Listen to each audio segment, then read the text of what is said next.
वक्त अच्छा हो या बुरा, वो गुजर ही जाता है।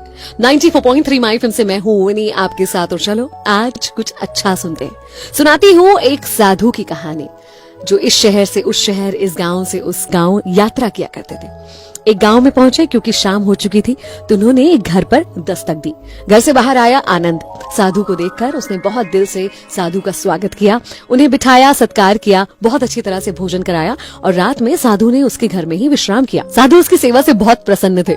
जाते हुए बोले कि ईश्वर करे कि तुम दिन दूनी रात चौगनी तरक्की करो। आनंद मुस्कुरा दिया और बोले, अरे जो है वो भी नहीं रहेगा। साधु को ये बात थोड़ी अजीब लगी, लेकिन वो वहां से चल दिए। कुछ समय बाद फिर से उसी गांव में साधु का आना हुआ। उनका मन किया कि चलो आनंद से मिलता चलो।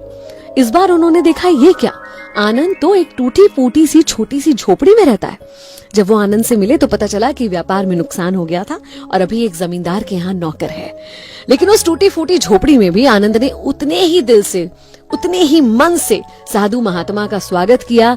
रूखी सूखी जो थी उसके पास वो उन्हें खिलाया, फटी हुई दरी ही सही लेकिन उस पे सेवा करते हुए उन्हें विश्राम करने का अवसर दिया। जाते हुए साधु ने कहा कि मुझे तुम्हारी स्थिति देखकर दुख है और मैं चाहता हूँ कि तुम्हारे पास धन संपन्नता हो, सब कुछ बन जाए। आनंद फिर मुस्कुरा दिया, बोले, कहाँ एक हाल जो इस बार है वो हर बार रहता है, कल किसी ने नहीं देखा, वक्त बदलता रहता है। साधु महात्मा के मन में ख्याल आया कि सच्चा साधु तो आनंद है जो जीवन की सच्चाई को जानता है। ऐसा सोचते हुए वो वहां से चले गए। तीसरी बार कुछ सालों बाद जब आना हुआ तो उन्होंने देखा, ये क्या, इस बार तो आनंद एक बड़े से महल में रहता है, बिल्कुल राजे रजवाड़ों की तरह। बहुत प्रसन्न हुए।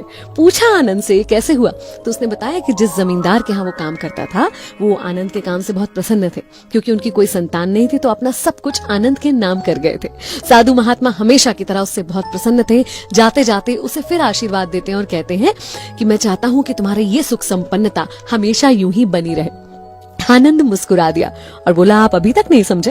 तो साधु ने कहा, क्या ये भी नहीं रहेगा? आनंद ने कहा, या तो ये नहीं रहेगा या इसे रखने वाला नहीं रहेगा। साधु के मन में ख्याल आया कि जो आनंद कह रहा है वो है तो सही। बस वहां से चले गए। कुछ सालों बाद जब फिर उस गांव में आना हुआ तो आनंद का महल तो बरकरार था, लेकिन महल में आनंद नहीं था।